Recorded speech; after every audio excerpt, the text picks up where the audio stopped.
తప్పులెన్ని జరిగిన గాని దడువలేదు రేవంతన్న గంతకంతా ఎత్తుకు ఎదిగాడో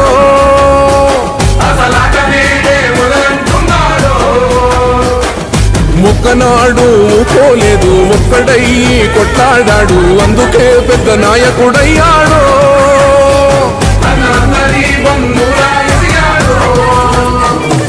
అమరవీరుల త్యాగం చూసి అమ్మ సోనియా చలువతోటి వచ్చిన మన తెలంగాణ రక్షణే ధ్యేయమంటున్నాడు